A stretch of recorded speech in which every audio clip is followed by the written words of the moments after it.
Good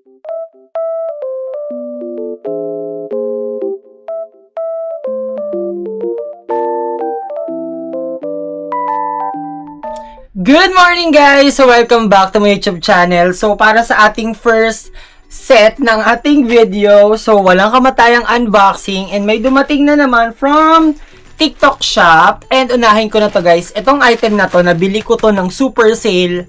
Kasi ito, it cost 600 to 700 plus. Pero nung nag-live and nag-11/11 sale ang TikTok ni Miss Ana Magkawas, nakuha ko lang siya for only 566 pesos. At ito yung favorite ko as of now na melon cantaloupe. Ito naman, hindi naman siya naka-box. Pagkos, nakalagay siya sa isang jar. Kasi ito guys, it half a kilo. So, merong gantong product na may 1 kilo. Pero, macchiato pa lang yung available. Pero, ito kasing melon cantaloupe, talagang gustong-gusto ko to guys. Sobra. Kung mapapansin nyo doon sa aking stocks, ang dami kong melon cantaloupe na nakalagay naman sa box. Tapos, okay na tayo dito. Ito nabili ko lang sobrang, ayan, happy ako na nabili ko siya ng super sale. Parang less 150 or 200 pesos. So, para naman sa next item, ayan, ay, wait, okay lang. Para naman sa next item guys, mga damit naman po ito ng aking, ayun, mga labubu. So, dadamitan ko sila ngayon. Tapos, ipapakita ko sa inyo kung ano-ano yung damit na nabili ko. So, ito, 1, 2, 3, 4, 5 pieces ng damit ng labubu. At, yung tatlo dito guys, naka Christmas edition. Ang cute! Sobra. Tapos ito namang dalawa, parang pang casual attire lang nila.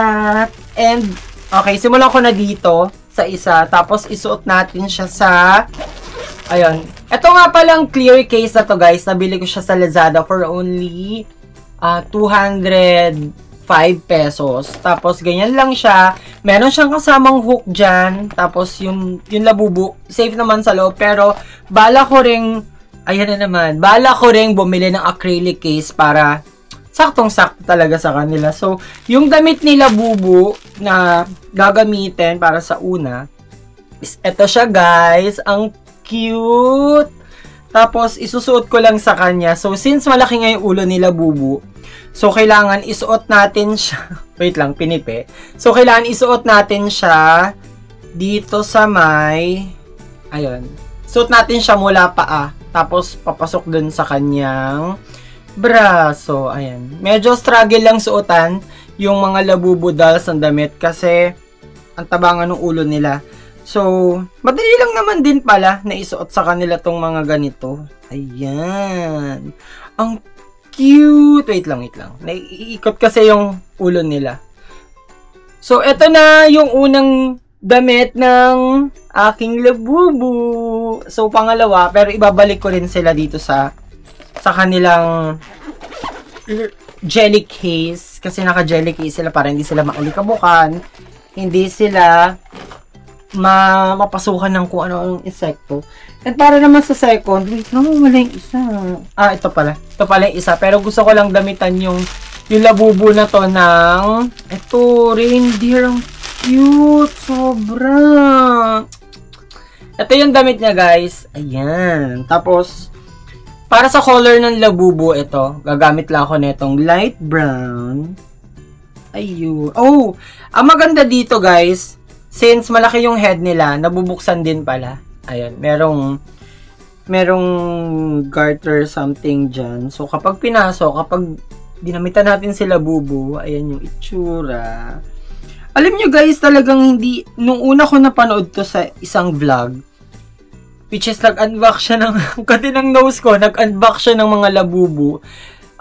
Hindi ko nakikita yung sarili ko na ma-addict ako sa pag-collect and sa pag-dress up ng mga labubu dolls. Kasi, hindi nga ako yung, kasi talaga ng nose ko, hindi ako yung tipo ng tao na talagang malaruan. So, ayun, hindi pala lalabas yung kamay ni Labubu dyan. So, nakatago lang din. Siguro baka lamig na lamig siya. Pero, ayun, ang cute. Ayun, ilalabas lang natin yung kanyang head. Yung kanyang, ano pala, tenga. Tapos, ilalabas natin yung kanyang, ayan. Okay, parang lamig na lamig naman dito sa Labubu, be. Ayan, oh. Yan. Ang cute! Ito yung ating second Labubu. Ay, wait. Ayusin ko lang. Ooh. Para naman siyang nagagalit. Pero ito talaga, sobrang cute. So, lagay ko muna dyan. And, ito naman. Wait. Parang mas maganda. Ito naman, yung dark brown. Ang damit na para sa kanya ay itong pang Christmas. Although ito kasing isa, pang reindeer style. Pero, ito namang isa guys, parang pang mini Santa Claus. Ayan. Ay, wait lang. Saan lalagay ito? Ayun lang siya guys. Ito yung kanyang hat. Ang kanyang Santa's hat. Yun nga lang kasi guys, kapag nilagay ito sa head niya, ayun, wala nang labasan.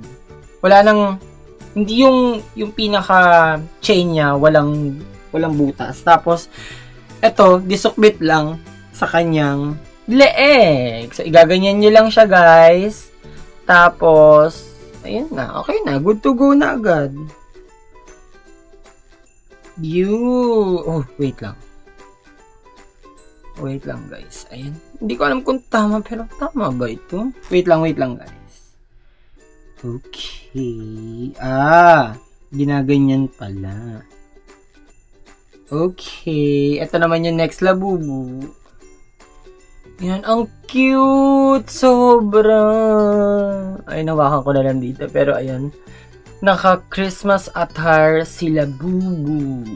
Ayan siya, guys. Ang cute! Ayan. So, para sa ating third item, ayan. Lagay natin dito. Ay, hindi, nakahaba seat eh. Dapat yung mga nakatayo yung malalagyan natin, hindi yung mga nakahaba seat. Kasi, may designated ata na damit for haba seat. Pero ito namang light brown, which is parang kakulay siya ng aking damit. Ang ilalagay ko na damit sa kanya is ito. Yan, dark blue na shirt or one piece. Ayun, lalagay. Wait lang, bakit ganyan yung itsura? Wala kasi tong button, guys. So, yung color, ganyan lang. Pero ito yung kanyang itsura. Ito yung kanyang damit, tapos ito yung kanyang itsura. So, balikan ko kayo, guys, kapag naikabit ko na yung kanilang mga damit. Okay, dahil tapos ko ng suotan ng mga damit yung aking mga Labubu dolls. Eto guys, pakita ko na sila sa inyo isa-isa. So ito, ang cute. Nakalagay lang sa kanyang leeg yung, ang tawag dito, yung kanyang kapa. Tapos meron lang siyang hat. Tapos ito namang isa, yan. Ito naman yung kanyang damit. White, red, green. Yun lang. White, red, green lang yung kanyang damit. Ang cute. Tapos, itong isa is reindeer naman yung kanyang style. And, itong isa naman, tsaka ito, nasa jelly case na kasi. Ayun yung kanyang itsura. Ang cute nila. Ito para sila magkaterno, pero iba lang yung color ng kanilang damit. Guys. So, ayun, kakatapos lang ng aking meeting and akyat tayo sa may pool area. Siguro mga isang araw or dalawang araw akong hindi nakapag-vlog kasi na-busy. Tapos kagabi, nagpunta kami ng family ko except kay Philip tsaka kay Patricia kasi si Philip parang may inasikaso sila.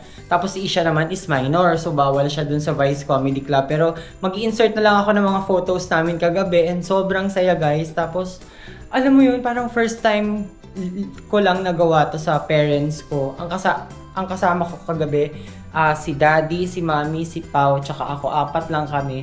Tapos si El dapat susunod pero hindi na siya nakasunod, gawa nga ng nag-overtime siya sa work. Pero ngayon, punta tayo sa pool. Hindi ko na kasi dinala yung cam kahapon guys kasi nga ang bigat. Tapos syempre bawal din kumuha ng video. Ganon. So, hindi ko na lang din pinilit na magdala ng coffee. Nakalimutan ko sabihin na baka kakain ako sa Lugang Cafe kasi meron silang promo ngayon na 600 plus something yung mga dim sums nila. Pero update ko kayo kung matutuloy ako. Pero ang branch na makakain ako, sobrang itim ko naman. So, ang branch na makakainan ko is sa may Green Hills. Although, pwede rin naman dito sa may Makati pero mas okay din yung sa Green Hills na part kasi maganda rin. And sobrang spacious din nung Lugang Cafe doon. So, ayun. Dito na ako sa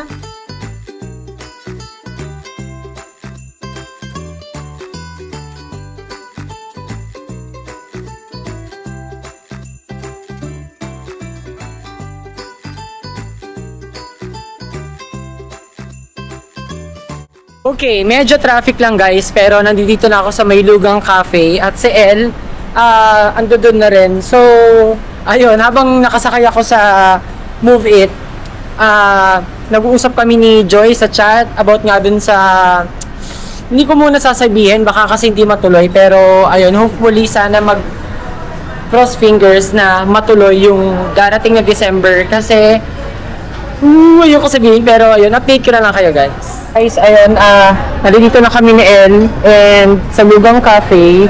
So, ayan yung aming mga foods. Ito, Xiaolong Bao. Ano nasa ano? Xiaolong Bao din. Ito yung green. Kutsay ata yun eh. Tsaka, chicken feet. So, kain lang muna kami ni El, guys. Grabe guys, ang dami na namin na or pangilang Xiaolong Bao na natin to? Pang-apat na Xiaolong Bao na pala namin to guys ni El. Ayun lang siya. And busog na siya. Pero ang hindi namin masyado nagalaw, itong itong tofu, tapos itong egg. And ayun, ubusin ko lang yung akin. Ayan, nakabaliktad yung cam.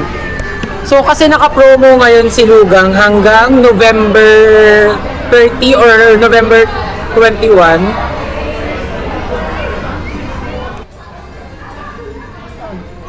Ayun, nakaupo. Hindi nagkikwento. Pamilot table. So, tuturuan ko kayo kumain ng Xiaolong Bao. Kuha ka ng suka.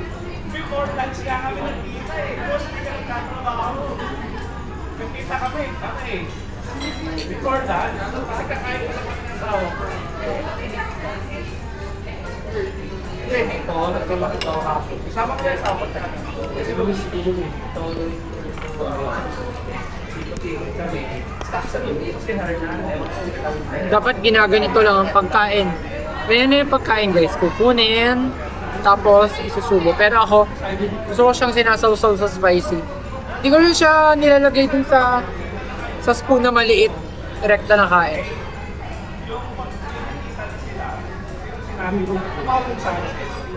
Nakapag-bilot na kami guys and balak muna naming dumaan saglit na L dito sa may bagong Green Hills Mall. Tapos ako naman ay kunin ko yung aking bag and sobrang bigat na guys. So far wala namang kaming maraming natira na food except dun sa tofu na may flaw sa ibabaw. Tapos meron siyang century egg. For some reason hindi kasi namin talaga gusto yung lasa. Pati yung, ano yung order mo kanina yung color green? Pati yung truffle na kutsay ba yun? Ay, hindi rin namin nagustuhan. Pero, ayun, antay lang namin yung bill. Tapos, rekta na kami doon sa may bagong Green Hills Mall. So, masabit-sabit pa to. Bagong Green Hills. Bagong Green Hills Mall. And dito na muna kami papasok na L. So, ayun siya. Busog. Busog. Sobrang dami namin nakain guys. Although, konti lang yung choices. Konti lang yung choices ng food, pero ang dami naming na-order, especially, wait lang. Ayan, especially yung Xiaolong Bao. Xiaolong Bao. So, ayan guys, nandito na kami sa loob ng mall, and, ayan, tingnan niyo yung Christmas tree. Ayan, color red yung kanilang Christmas tree for this year. Nandito kami ni El sa may second floor dito sa may Green Hills. Yung mga bilihan ng mga laruan. And dito sa store na to guys, ang marami sa kanila is yung, ayun, Funko Pop. Tulad niyan, merong unicorn. Si Paolo mahilig din eh. Mahilig din siyang bumili ng Funko Pop. And meron din dito yung ganito set. Yan, set na siya ng, hindi ko kilala yung cartoon characters. Pero set na. Hala. Ito naman. Cute. Meron ba Plants vs Zombies? Ayan guys, ang daming Funko Pop here. Pero tingnan niyo naman yung bag ni Elle. Merong isang labubu. Pero fake lang yan. Tapos, dito naman ay, ayun.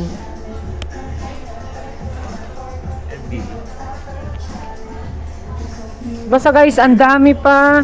Meron pa dito. Ayan. Ito, may Winnie the Pooh. Tapos, ayun. Lapitan na mga kami Plants vs Zombies. Dito naman sa area na to guys, ito yung panini, yung mga sticker sa album. Ayan ito, basketball. Tapos ito mga coloring books. Ay, hindi pala siya coloring books. Tapos ito mga cards. Ayun, sa mga mahilig mag-collect ng cards. And dito naman, merong One Piece. Ito, yan ang cute. Ito si Patrick. Tapos, ito naman si SpongeBob. Tapos, mga frogs. Di ba ito yung sa Pokemon? Cute. Tapos ito naman si Sesame Street. Lilipat kami ni Elle ng kabilang store naman. And ito yung isa sa aking inaay. Napakita ko na to sa vlog. Yung iba't ibang klase ng Hot Wheels na car.